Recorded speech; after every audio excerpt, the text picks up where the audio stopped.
Hello everyone, I am Hajra Khaisar. Welcome to this special episode brought to you by Olive Hospitals, Nanal Nagar.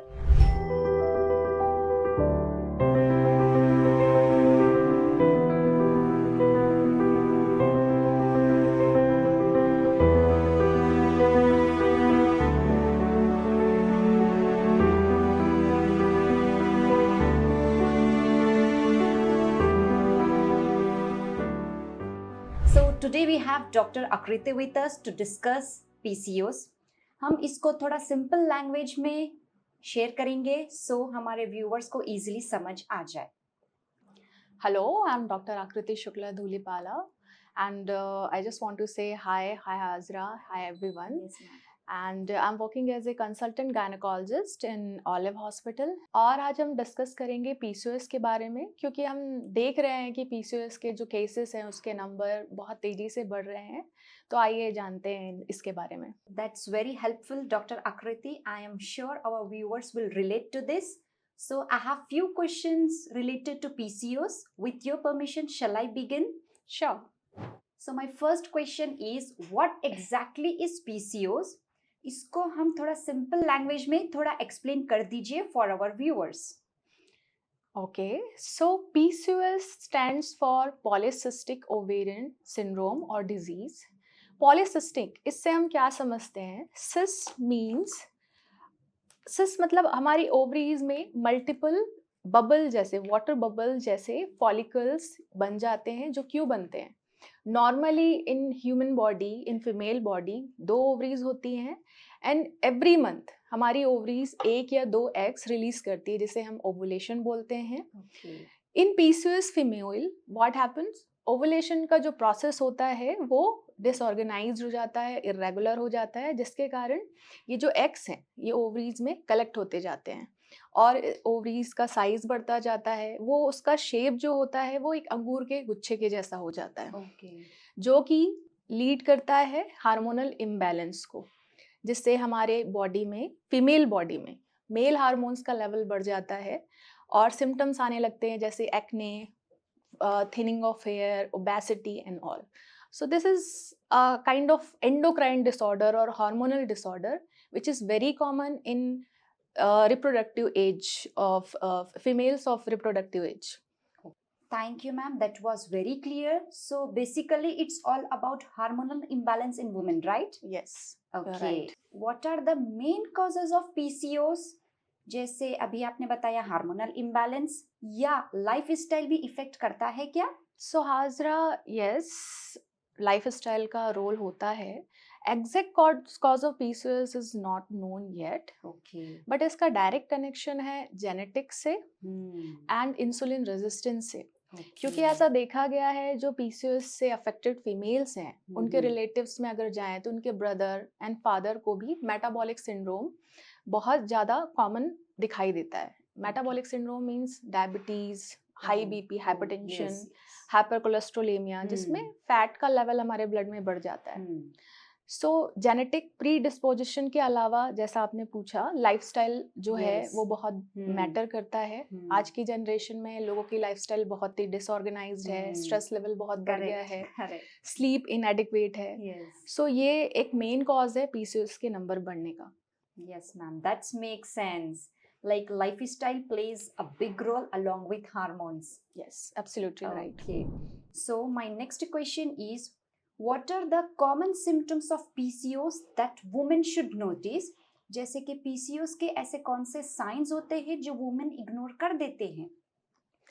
जैसा मैंने आपको पहले बताया कि female body में मेल हार्मोन के जो लेवल है वो बढ़ जाते हैं. सो उसके कारण सिम्टम्स आते हैं एक्ने, एक्सेसिव हेयर ग्रोथ, जो कि सब फेस में नहीं अदर पार्ट्स ऑफ बॉडी में भी हो सकता है, थिनिंग ऑफ हेयर या baldness, oily skin, obesity, and बहुत सी फीमेल स्ट्रगल करती है कंसीव करने में भी. सो ये सिम्टम्स है PCOS, जो अगर आप फील कर रही हैं कि आप में हैं तो अपने डॉक्टर से जरूर कांटेक्ट करें.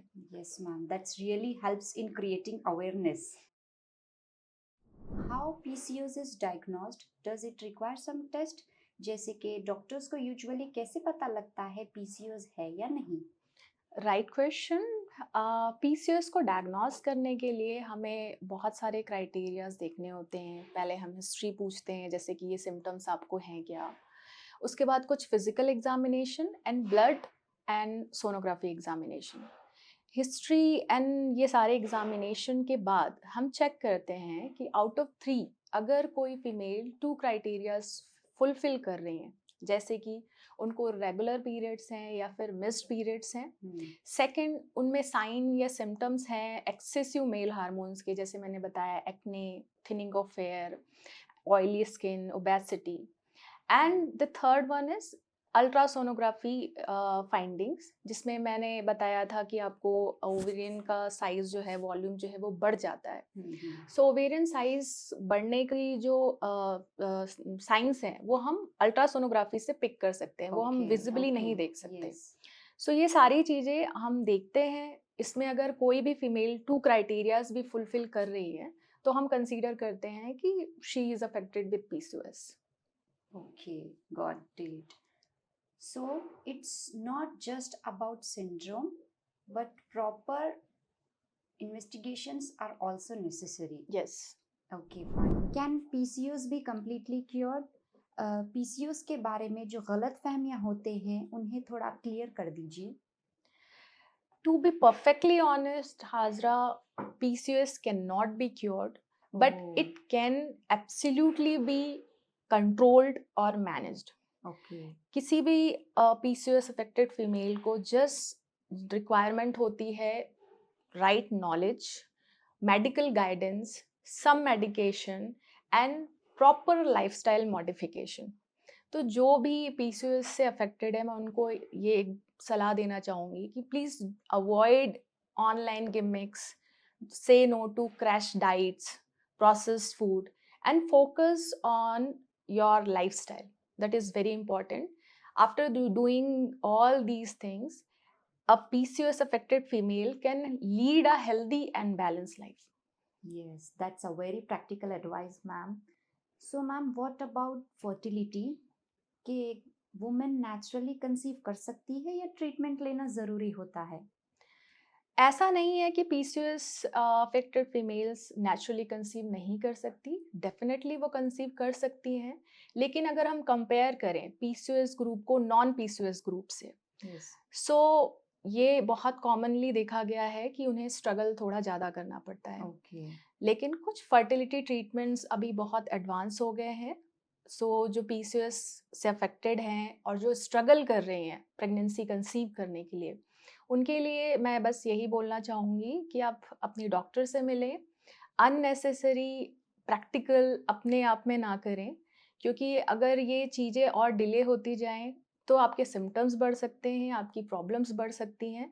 लेकिन राइट टाइम में अगर राइट सॉल्यूशन आपको मिल जाता है तो आप नेचुरली भी कंसीव कर सकती हैं। That's very helpful for a woman planning for a family. How important is lifestyle in managing PCOS? Lifestyle modification बहुत ही इम्पॉर्टेंट पार्ट प्ले करता है पीसीओएस के मैनेजमेंट में। लाइफस्टाइल मॉडिफिकेशन मीन्स आपको थोड़ा मेडिटेशन करना है, स्ट्रेस मैनेजमेंट करना है। इसके अलावा आपका एक रूटीन जो होना चाहिए, फिक्स रूटीन होना चाहिए, regular exercise, a balanced diet, ये सारे क्यूमुलेटिव इफेक्ट करते हैं आपके पीसीओएस के मैनेजमेंट में, मीन्स आपके हार्मोन्स को लेवल में लाने के लिए। Absolutely. So small lifestyle changes can makes a big difference. Yes. Okay.